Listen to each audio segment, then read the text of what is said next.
네, 본문 말씀으로 광인을 고치신 예수님, 광인을 고치신 예수님이라는 제목으로 말씀 나눌 때에 하나님께서 은혜를 주실 줄 믿습니다. 우리 사람들은 누구나 다 자유를 갈망하면서 살아갑니다.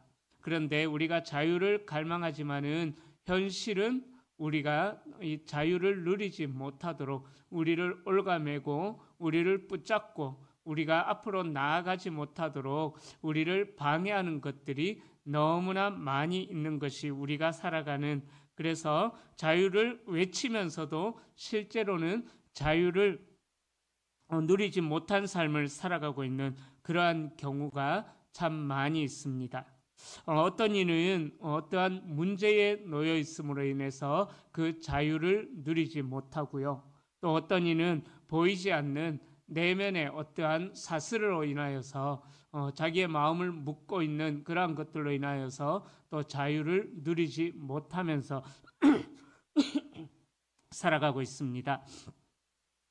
20세기 철학자였던 장폴 사르트르는 인간은 자유의 존재다, 인간은 자유를 위해서 태어난 존재들이다라는 그러한 이야기를 했지만은, 그러나 그 말과는 달리 우리는 우리가 원하지 않는 것들에 많이 묶여서 또 사로잡혀서 참 자유를 누리지 못하면서 살아가고 있는 것이 우리의 삶이다라는 거죠.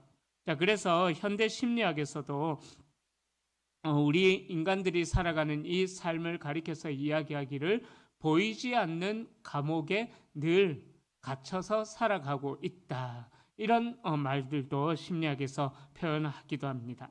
보이지 않는 감옥들, 과거의 상처들, 또 관계로 인한 어려움들, 또 중독, 두려움, 죄책감, 이러한 감정들이, 또 이러한 세상의 현상들이 우리를 감옥으로 가두고 있는 것이, 거기에서 벗어날 수 없는 것이 우리가 살아가고 있는 현실이다라는 거죠.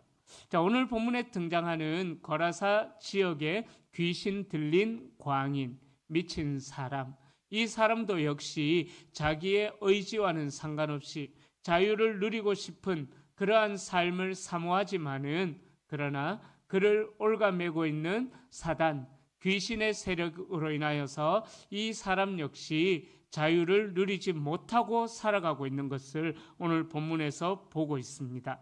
그리고 동시에 그 귀신 들린 자를 자유케 하시는 예수 그리스도의 권세와 능력에 대하여서도 오늘 본문에서 증거하고 있습니다. 자, 우리가 지난주 금요일 어떤 본문이었는지 기억하십니까? 그죠? 오늘 본문 앞에 본문을 우리가 봤어요. 그죠? 마가복음 4장 35절부터 41절까지 보면서 우리가 정말 두려워해야 될 것이 무엇인가? 우리의 마음을 사로잡는, 또 우리 앞에 있는 그러한 어려움들, 사회적인 현상들, 정말 그 배를 뒤집어 엎을 만한 광풍과 같은 그러한 세상의 두려움들이 진정으로 우리의 두려움이 되지 못한다라는 것을, 그래서 그 현상들을 바라보면서 우리가 좌절하고 절망하고 그래서 낙심하고, 제자들이 이야기했던 것처럼 우리가 죽게 된 것을 하나님, 예수님 왜 돌아보지 않으십니까? 내가 하나님의 자녀라면은 이런 고난의 상황은 허락하지 않는 게 맞지 않습니까? 라면서 그렇게 우리는 우리 앞에 일어나는 이 어려움들로 인하여서 하나님을 원망하는 그러한 일들도 일어난다라는 거죠. 그래서 마가복음 4장 35절부터 41절은 그런 세상의 현상들로 인하여서 무너지는 우리들의 마음으로 인하여서 믿음이 약해지는 것, 그것을 정말 두려워해야 된다.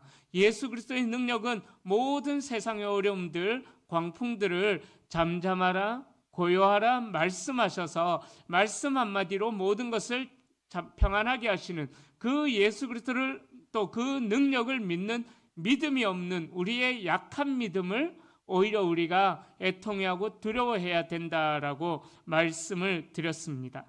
자, 그렇게 이제 풍랑을 잠잠케 하신 사건을 목격한 제자들은 예수님을 향하여서 새로운 두려움을 가지게 되었다라는 거죠. 저희가 과연 어떤 이시길래 바다의 바람도 파도도 광풍도 잠잠하게 되는가? 예수님을 향하여서 새로운 두려움을 가지게 되었다라는 것입니다. 자, 그래서 그런 궁금증을 가지고 있는 이 예수님의 제자들이 예수님과 함께 거라사 지방으로, 거라사인의 땅으로 이르게 됩니다. 바다 건너 이제 갔다라는 거죠. 자, 그런데 참 재미가 있어요. 예수님께서 지난 금요일에 우리가 바다 건너가자라고 해서 거기서 뭔가를 또 일을 행하실 것 같은 목적이 있음을 암시하시면서 건너가셨어요. 자, 오늘 본문에 보면은 이 거라사 지방에 귀신 들린 사람을 고치러 가는 그러한 일들을 하셨다라는 거예요. 자, 그런데 그렇게 하고 나서 또 예수님께서 어떻게 하시느냐? 21절에 보면은요, 재밌어요, 그죠? 예수께서 배를 타시고 다시 맞은편으로 건너가시니 왜 왔다 갔다 하시는지, 그죠? 예수님께서, 그죠? 참 재밌으셔요, 우리 예수님, 그죠? 자, 그러나 무슨 말씀을 드리려고 하냐 하면은 예수님께서 가자 하시고 하셨을 때는 주님께서 이루실 사명이 있다라는 거예요. 그 사명을 위해서 예수님이 가셨는데 오늘 본문에서는 거라사 지방에 귀신 들린 그 한 영혼을 고치시기 위하여서 예수님이 가셨다라는 거예요. 그러니까 한 영혼을 얼마나 소중하게 여기시는지 그 예수 그리스도의 마음을 오늘 본문을 통해서 우리는 느낄 수가 있습니다. 자, 이제 본문으로 들어가 보겠습니다. 자, 1절에 보면은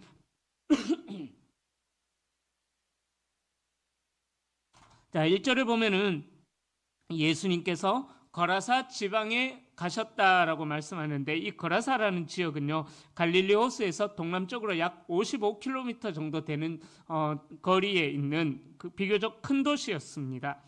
BC 4세기 말경에 알렉산더 대왕이 이스라엘을 점령하면서 지중해 전 지역과 근동 지방을 정복한 이후로 이 지역에 그리스인들이 정착할 수 있도록 10개의 도시를 이 이스라엘 지역 중심으로 해서 세우게 됩니다. 그 도시들을 가리켜서 이제 10개의 폴리스 도시, 10개의 도시 데카폴리스라고 불렀는데 여러분들 들어보셨죠? 데가볼리. 하여튼 비슷한 발음입니다. 그래서 데카폴리스로 불렸는데 그 중에 하나가 바로 거라사라는 이 지역이었어요. 자, 그런데 이 귀신 들린 이 사람은 2절과 3절에 보면은 어디에 거주했다라고 나와 있습니까? 예, 무덤 사이에 거주했다라고 나와 있습니다. 자, 무덤. 말 그대로 시체를 매장하는 장소이죠. 오늘 본문에서 이 무덤은 공동묘지를 이야기하는데요. 정상적인 사람이라면은 이 공동묘지에 산다라는 것 이해가 되어지지 않죠, 그죠? 제가 예전에 한번 말씀드렸던 것 같아요. 중고등부 시절 때 수련회 끝나면은 꼭 극기 훈련 프로젝트 하면서 꼭 하여튼 그런 이제 이상한 데로 가가지고 은혜 막 다 쏟아내게 만들었던 그런 지역. 정상적이라면은 이 무덤에 산다라는 것, 무덤 사이에 거주한다라는 것 이해가 되어지지 않습니다. 자, 오늘 이 본문에 나오는 사건은요, 마태복음과 누가복음에도 기록이 되어져 있는데요. 누가복음에 보면은 이 귀신 들린 사람을 가리켜서 한마디를 더 이야기해요. 이 사람이 무덤 사이에 거주하면서 옷을 전혀 입고 있지 않았다. 오늘 본문 뒷부분에도 그가 옷을 다시 차려 입었다라고 나오거든요. 누가복음에서는 처음부터 이 사람이 옷도 입지 않고 무덤 사이에 거주했다라고 그렇게 이야기를 하고 있습니다. 유대 문화에서는 여러분들이 아시는 것처럼 이 시체라는 것은 죄의 결과로 인해 죄의 삭은 사망이다라는 그 결과로 인하여서 죽음이라는 것이 왔다라고 생각하기 때문에 이 시체라는 것은 굉장히 부정적인 불결한 부정적인 장소로 그렇게 여겨지는 곳이 바로 무덤이었습니다.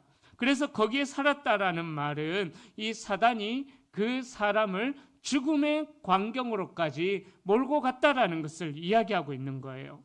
정상적인 삶을 살지 못했기에 그의 마음은 아마 갈기갈기 찢어졌고 가족들과 인연도 끊고 사회적으로도 인연도 끊고 모든 관계망이 끊어지면서 그 사람은 살아있지만은 그러나 살아있지 않는 그런 죽은 것과 같은 삶을 살았었다라는 것입니다.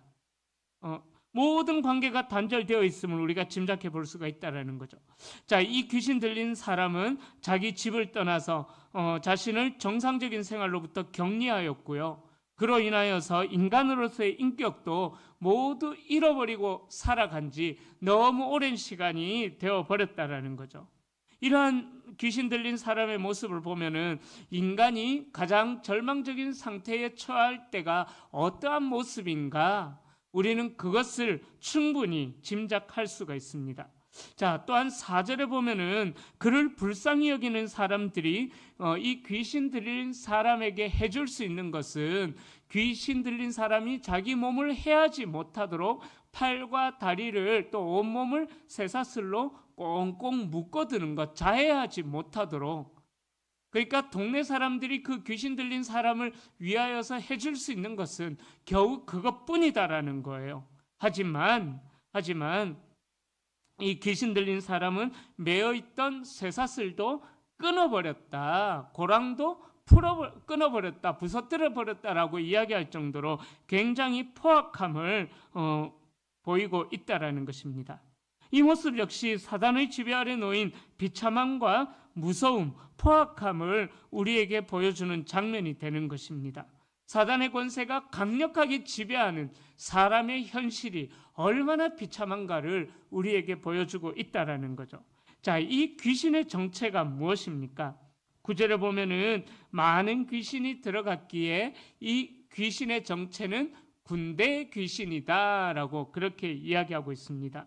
군대라는 말은 이 헬라어로 레기온이라는 단어를 사용하는데 우리나라로 이야기하자면은 한 여단 정도, 한 5천여 명 정도가 이제 모여 있는 그러한 군대를 의미합니다.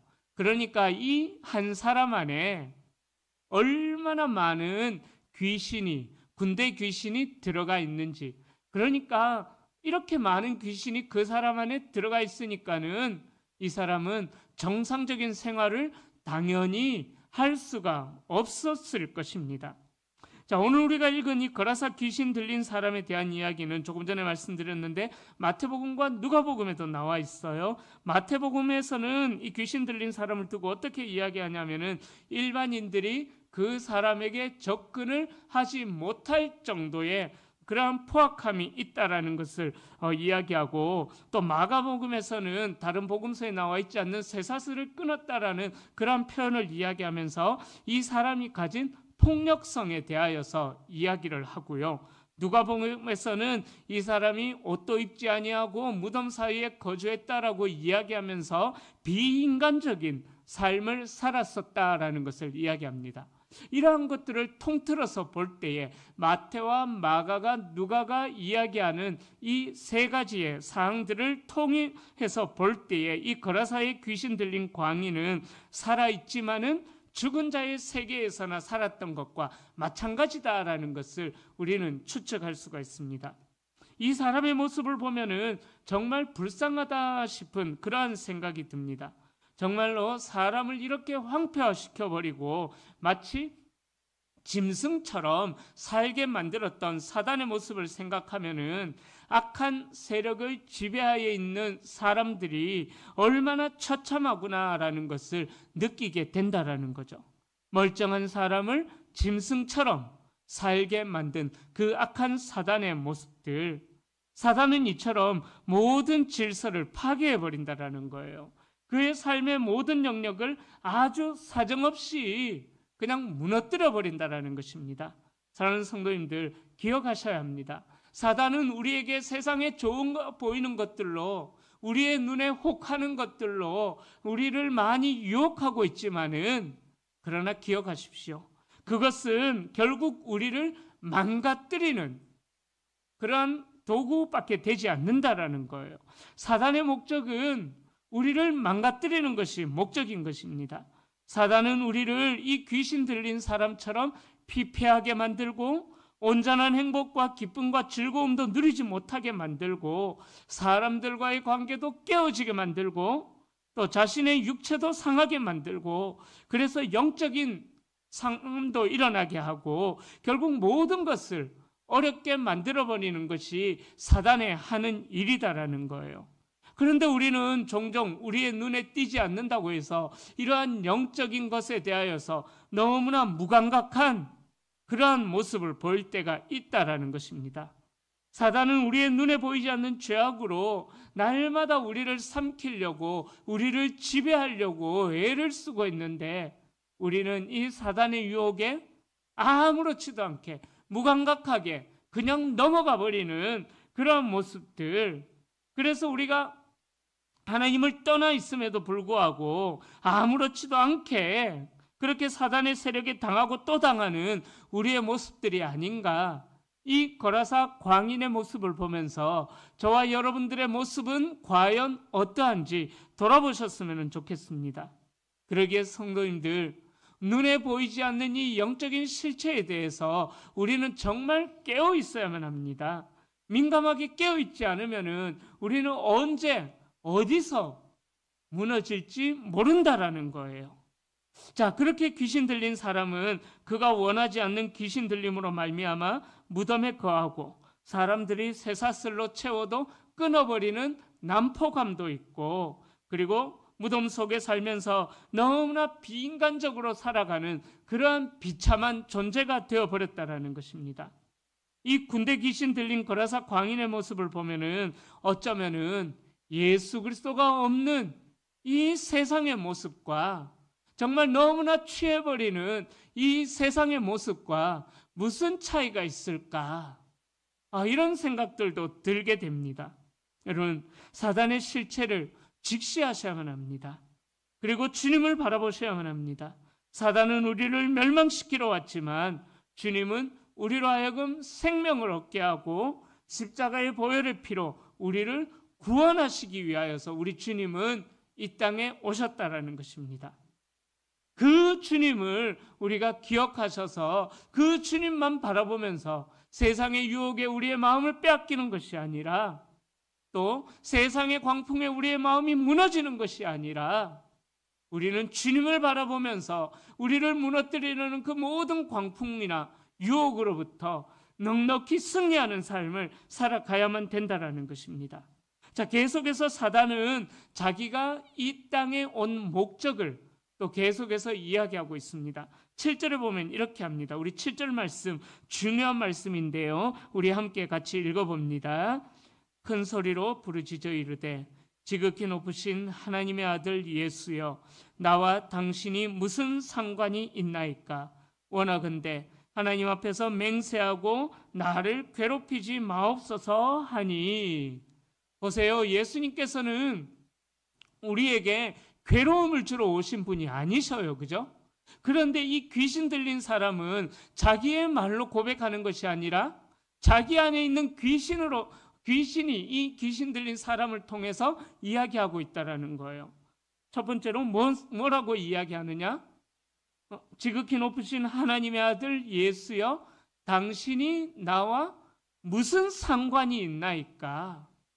이게 귀신 들린 사단이 우리에게 일하고자 하는 첫 번째 목표다라는 거예요. 사단은 어떻게든 우리와 주님과 아무런 상관이 없는, 아무런 관계가 없는 그러한 존재로 사단은 우리를 이끌고 간다라는 거예요.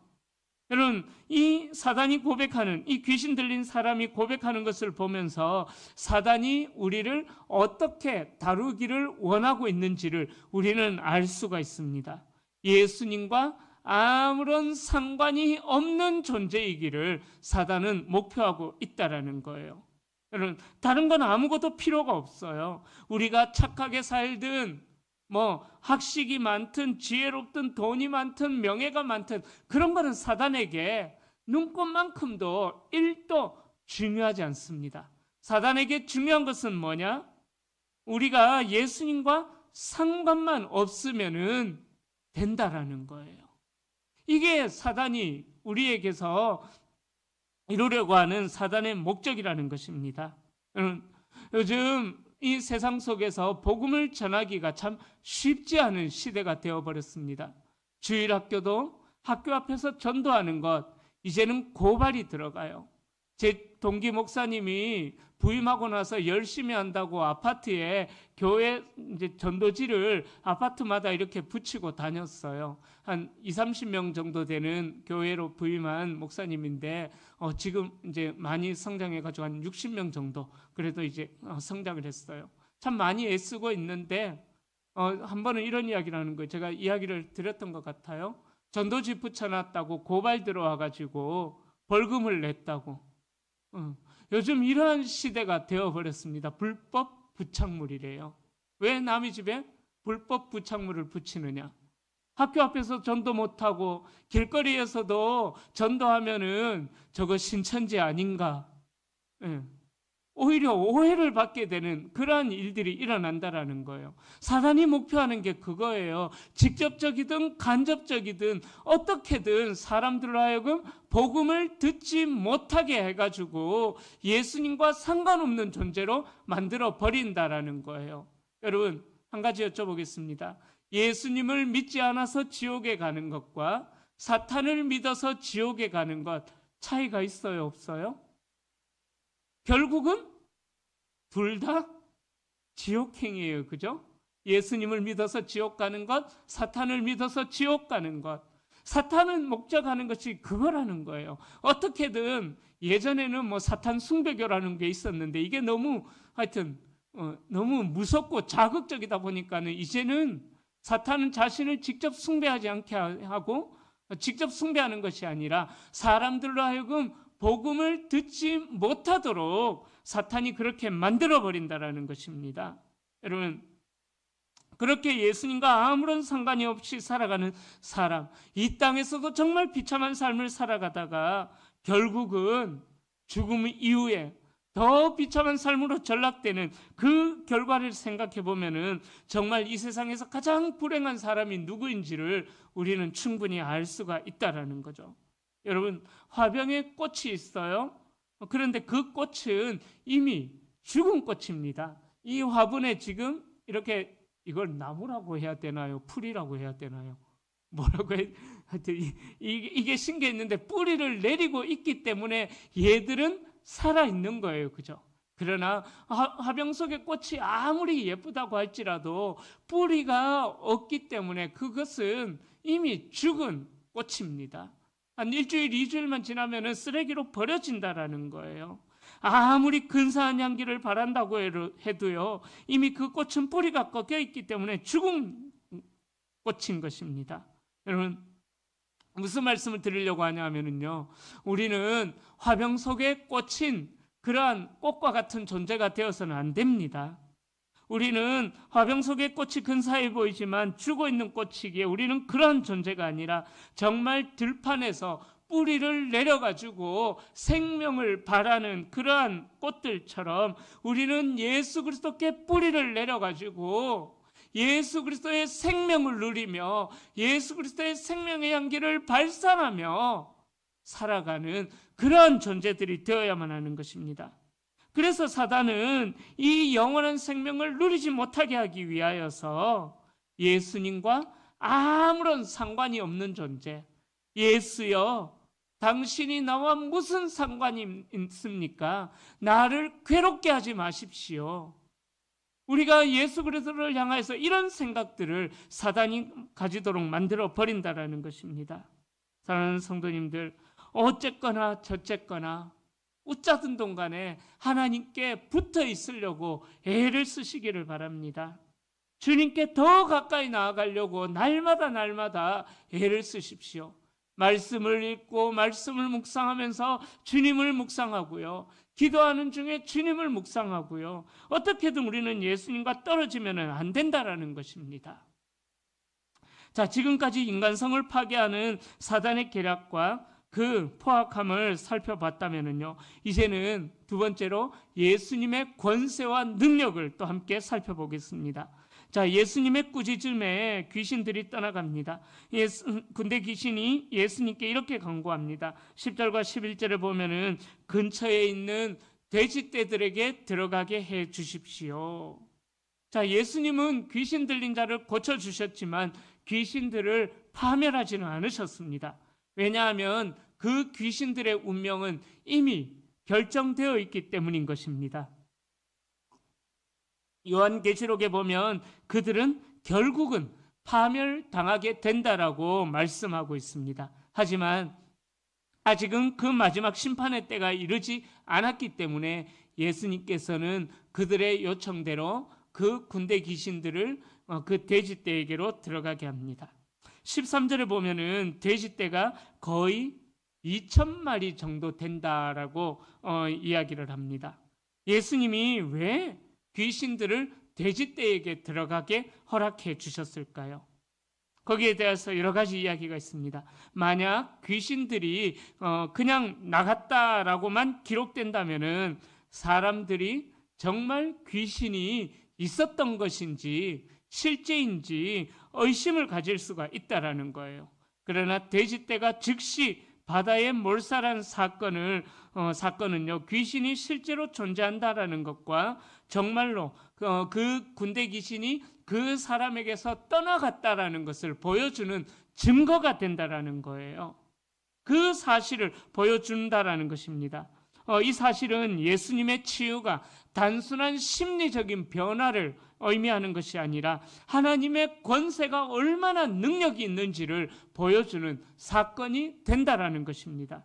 또한 돼지떼는 당시 이방 지역 사람들에게 굉장히 중요한 재산이었습니다. 유대인들은 이 돼지떼를 율법적으로 불결한 짐승으로, 부정한 짐승으로 여겼지만 이방인들은 아주 중요한 재산으로 여겼던 것입니다. 자, 그런데 예수님은 귀신 들린 사람, 그 한 사람을 구원하기 위하여서 무려 2,000마리나 되는 돼지떼를 잃게 만들어 버리셨다라는 거예요. 즉, 한 영혼이 어떠한 물질이나 어떠한 재산보다도 더 소중하다라는 것을 예수님께서 보여주고 있다라는 거예요. 사탄은 그 한 사람을 철저하게 파멸시켜 버렸지만, 그러나 우리 주님께서는 그 많은 대가와 희생을 치를지라도 한 사람을 구원하기를 원하셨다라는 것을 오늘 본문에서 이야기하고 있는 것입니다. 자, 그렇게 귀신들이 돼지떼에게로 들어감으로 말미암아 예수님을 통하여서 사단의 권세가 다 무너지고 그 사람에게 존엄성이, 인간으로서의 존엄성이 회복되고 하나님의 나라가 그에게 임하게 되었다라는 것입니다. 자, 그렇게 해서 귀신 들렸던 사람이 귀신이 떠나가니까 어떻게 되어집니까? 15절 말씀 우리 또 함께 읽어봅니다. 예수께 이르러 그 귀신 들렸던 자, 곧 군대 귀신 짚혔던 자가 옷을 입고 정신이 온전하여 앉은 것을 보고 두려워하더라. 자, 두려워하더라. 우리 지난 시간에도 살펴봤던 새로운 두려움이 생긴 그 제자들을 우리가 살펴봤지 않습니까? 자, 예수님의 능력을 보게 되니까 이들에게 또 다른 새로운 두려움이 임하게 되었다라는 것입니다. 그리고 그 사람이 옷을 입고 정신이 온전해졌다라고 이야기를 합니다. 그리고 18절에 보면은 예수님과 함께 있기를 구했지만 예수님께서는 그에게 이렇게 말씀하고 있습니다. 집으로 돌아가 주께서 내게 어떻게 큰 일을 행하셨는가를 말하라. 그렇게 예수님이 명령을 내리십니다.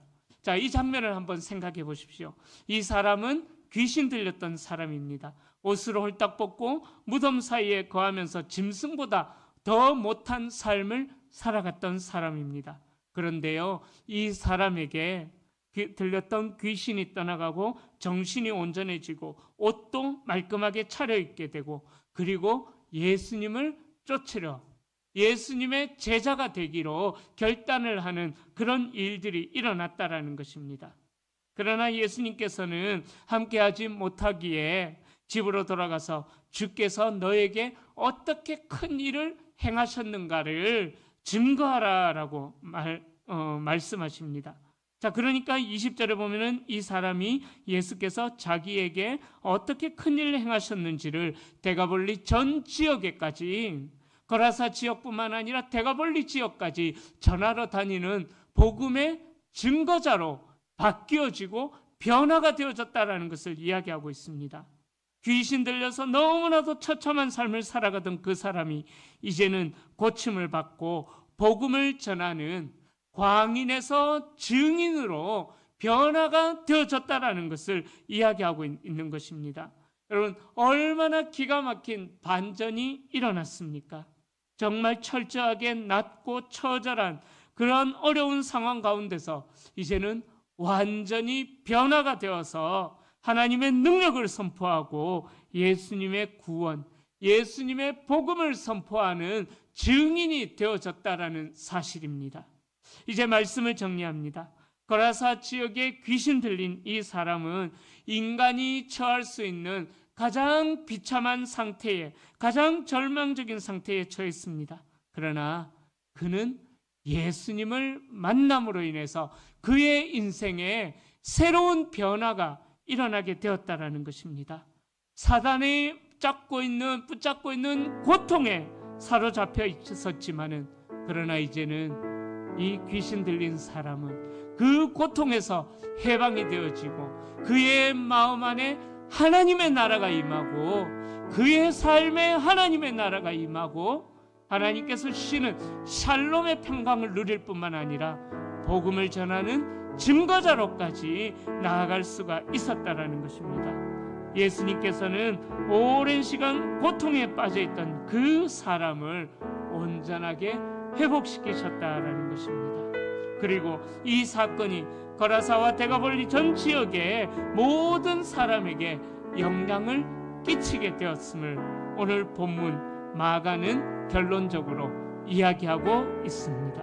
사랑하는 성도님들, 우리 혹시나 저와 여러분들의 상황이 지난 금요일 말씀처럼 우리의 인생에 몰아치는 광풍 때문에 두려워서 어찌할 바를 몰라서 눈물 가운데 거하는 분이 계십니까?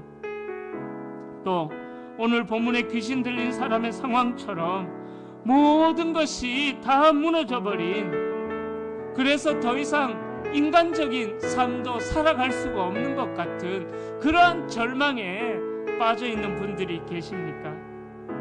이성적으로 판단해 볼 때 참 불가능하고 회복이 어려운 상황에 있다라고 할지라도 사랑하는 성도님들, 절대로 포기하지 마십시오.